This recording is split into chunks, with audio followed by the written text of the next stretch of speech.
Hello दोस्तों, IAS topper academy में आपका बहुत बहुत स्वागत है। आज हम देखेंगे PSC प्री का यूनिट 10 का दूसरा चैप्टर। दूसरे चैप्टर में दिया है मध्य प्रदेश राज्य निर्वाचन आयोग और पहले चैप्टर में दिया था उसका भारत निर्वाचन आयोग। तो भारत निर्वाचन और मध्य प्रदेश निर्वाचन आयोग दोनों अगर निकाय की बात किया जाए तो एक संवैधानिक निकाय है। संवैधानिक और संवैधिक निकाय में हम अंतर आपको पहले ही बता चुके हैं कि संवैधानिक और संवैधिक में अंतर क्या होता है। संवैधानिक में अगर देखा जाए तो अगर कहीं आपको संवैधानिक निकाय मिले तो इसका मतलब ये होता है कि उसका संविधान में उल्लेख किया गया है, और अगर संवैधिक मिले तो इसका मतलब ये होता है कि उसका उल्लेख तो किया गया लेकिन संविधान में किसी भी धारा किसी भी अनुच्छेद के तहत उसको उल्लेख नहीं किया गया है। बाद में उसकी समाप्ति की जा सकती है, समाप्त किया जा सकता है, लेकिन इसको समाप्त जो संवैधानिक होता है इसकी समाप्ति नहीं की जा सकती है, इसको में संशोधन किए जा सकते हैं। अब इसके बाद स्थापना की बात करें तो इसकी स्थापना 1 फरवरी 1994 में हुआ है। मध्य प्रदेश राज्य निर्वाचन आयोग की स्थापना कब हुआ है? 1 फरवरी 1994 में। लेकिन अगर भारत निर्वाचन आयोग की बात करें तो 25 जनवरी 1994 को उसकी स्थापना किया गया था। तो दोस्तों ये दोनों डेट में हमें विशेष कर ध्यान रखना है, क्योंकि ये दोनों जब डेट आ जाते हैं तो इन दोनों डेटों में ही हमें कन्फ्यूजन हो जाता है और ये हो जाता है कि लगता है कि निर्वाचन आयोग है तो एक ही निर्वाचन आयोग होगा, तो इसका जो डेट होगा स्थापना होगा तो एक ही होगा, लेकिन नहीं। अब मध्य प्रदेश निर्वाचन आयोग का स्थापना अलग समय में हुआ है और भारत निर्वाचन आयोग की स्थापना अलग। तो भारत निर्वाचन आयोग की स्थापना की बात करें तो 25 जनवरी 1950 में हुआ है, और मध्य प्रदेश निर्वाचन आयोग की बात करें तो 1 फरवरी 1994 में इसकी स्थापना हुआ है। मुख्यालय की बात करें तो भोपाल में है, निर्वाचन भवन 58 अरेरा हिल्स भोपाल, और भारत निर्वाचन आयोग की बात करें तो दिल्ली में है। अब संरचना की बात करें तो एक सदस्यीय संरचना है। कैसा है? एक सदस्यीय संरचना।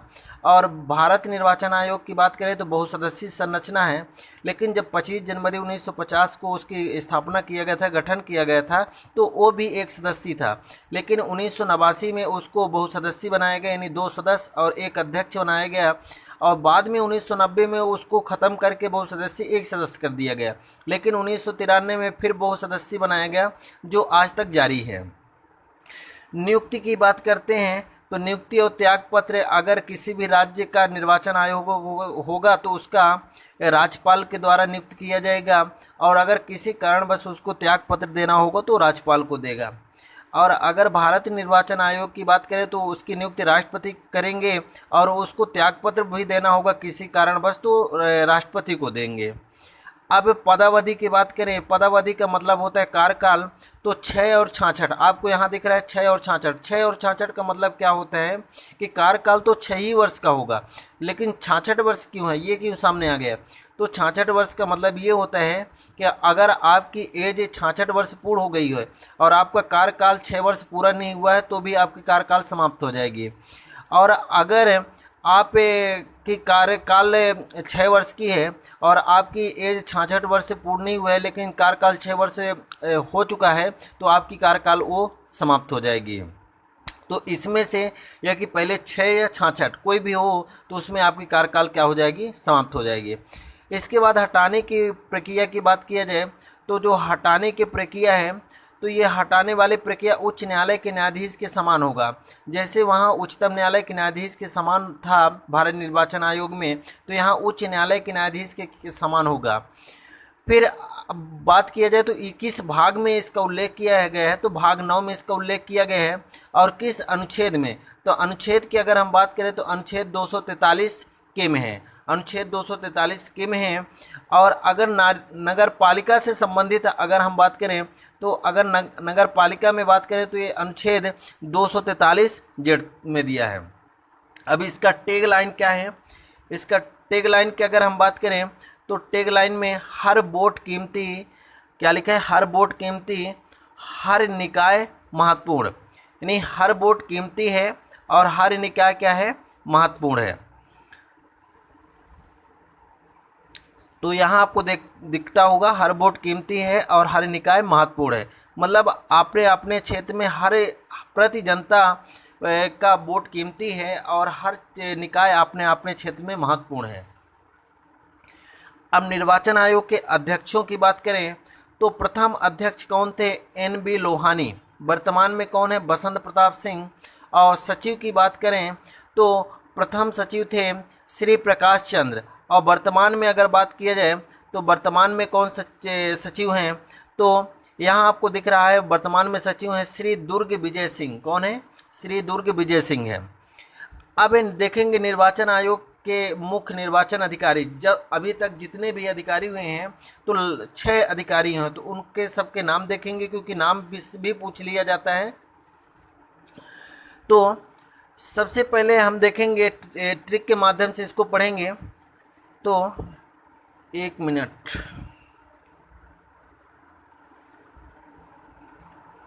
तो ट्रिक क्या है हमारा? महाराणा प्रताप परशुराम। क्या लिखा है?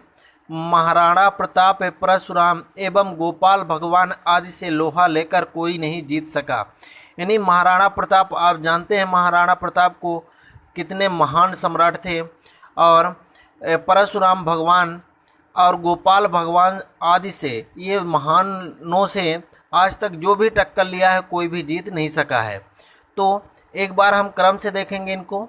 तो पहले कौन है? श्री NB लोहानी, फिर श्री गोपाल शरण शुक्ल, फिर आदित्य विजय सिंह, फिर अजीत रायजादा, फिर श्री R परशुराम और वर्तमान में श्री बसंत सिंह है, बसंत प्रताप सिंह।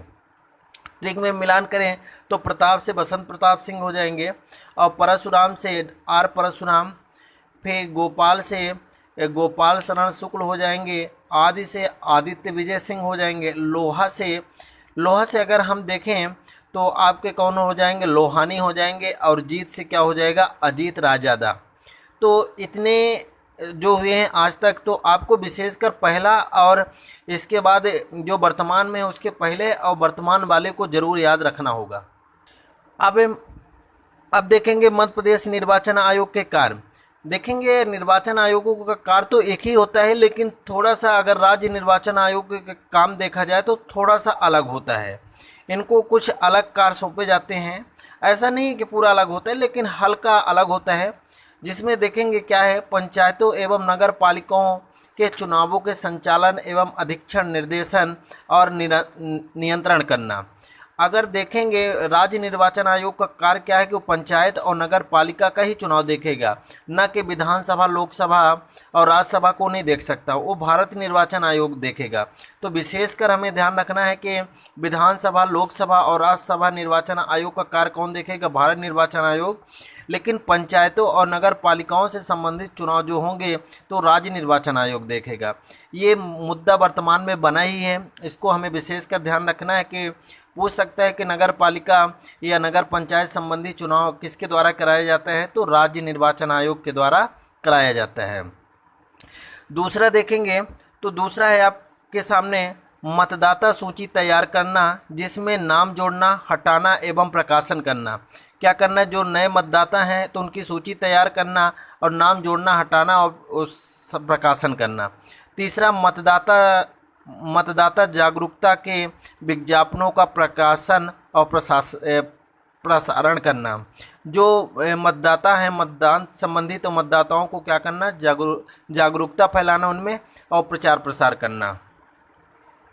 इसके बाद और भी कार्य हैं इसके, तो और कार्य देखते हैं हम क्या क्या काम है इनका। 1 मिनट।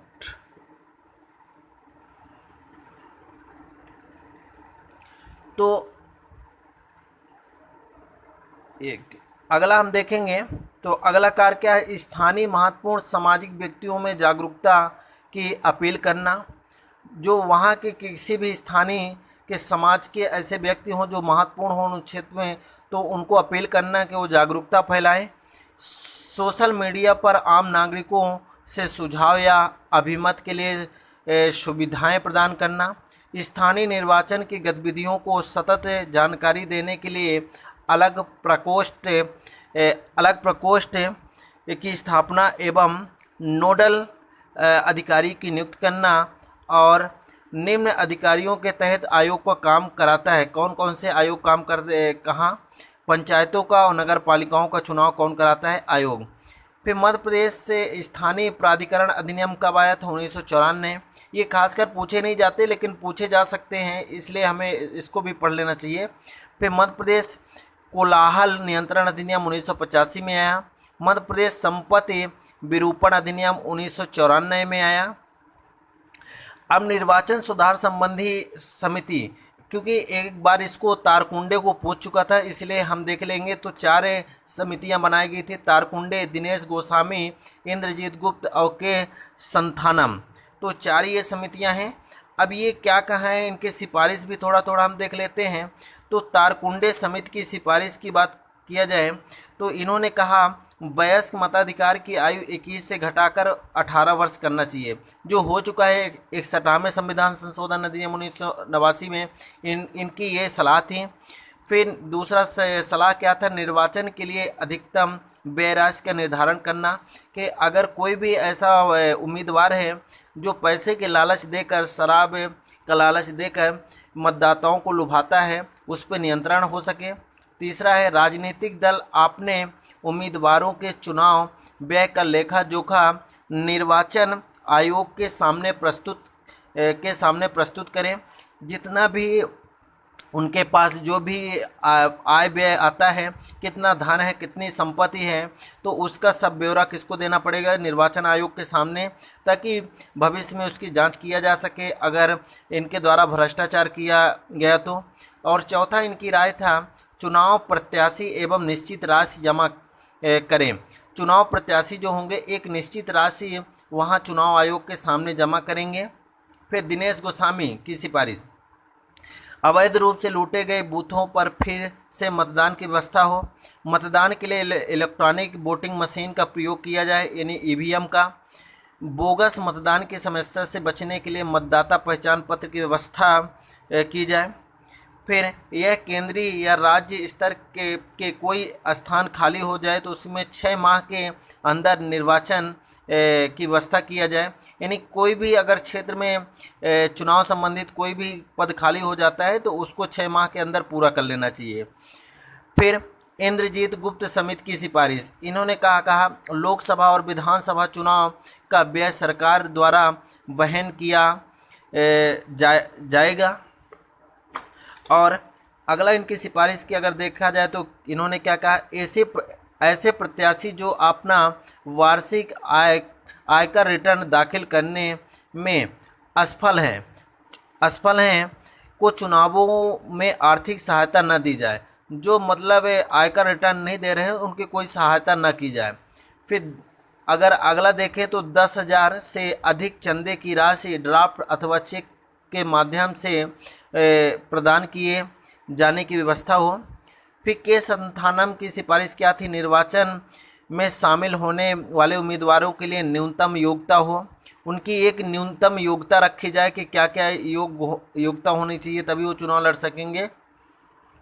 राजनीतिक बलों पर निबंधन हो। समय समय पर निर्वाचन क्षेत्रों का परिसीमन किया जाए। निर्वाचन मंडलों के अंदर आने वाले नागरिकों के नामावली अध्ययन बनाया जाए। ये था। अब यहाँ कुछ महत्वपूर्ण क्वेश्चन हैं दोस्तों, इसको हम ज़रूर देखेंगे क्योंकि यहाँ से भी कई बार सवाल उठ चुके हैं। तो सबसे पहले देखेंगे मध्य प्रदेश निर्वाचन भवन। जो मध्य प्रदेश के निर्वाचन भवन है तो इसका उद्घाटन और शिलान्यास की अगर बात किया जाए तो उस समय तत्कालीन राष्ट्रपति शंकर दयाल शर्मा के द्वारा किया गया था। और कब किया गया था? 12 जनवरी 1995 को। लेकिन उद्घाटन की बात की जाए तो तत्कालीन राज्यपाल मोहम्मद शफी कुरैशी के द्वारा 1 नवंबर 1997 को किया गया। 1 जनवरी को मतदाता सूची अपडेट किया गया, तो 1 जनवरी को मतदाता सूची अपडेट किया गया तो 1 जनवरी को ये दिवस भी मनाया जाएगा। फिर अगर बात करें तो आयोग सम्मानित e governance award of excellence से 2015-17 के बीच चला है। फिर देखेंगे मध्य प्रदेश का गौरव वाली बात, यानी मध्य प्रदेश पहला राज्य होने का दर्जा प्राप्त किया है। तो चुनाव, नागरिक चुनाव और पंचायत स्तर पर चुनाव कराने वाला मध्य प्रदेश पहला राज्य बना, जो 73वें संविधान संशोधन और 74वें संविधान संशोधन के तहत पंचायती और नागरिक चुनाव को लाया गया। फोटो युक्त मतदाता सूची तैयार करता है, वो किसकी जिम्मेदारी होता है जो फोटो युक्त मतदाता सूची तैयार करता है? तो जिला में जिला कलेक्टर होता है, जो जिला का निर्वाचन अधिकारी कहलाता है। दोस्तों विशेषकर ध्यान रखना है कि जिला का निर्वाचन अधिकारी जिला कलेक्टर होते हैं। फिर अगर चुनाव के न्यायाधीशों में हस्तक्षेप पर रोक लगाने के लिए अनुच्छेद 243 ओ पंचायतों का वर्णन जिक्र किया गया है और अनुच्छेद 243 जेडीयू नगर पालिका का जिक्र किया गया है।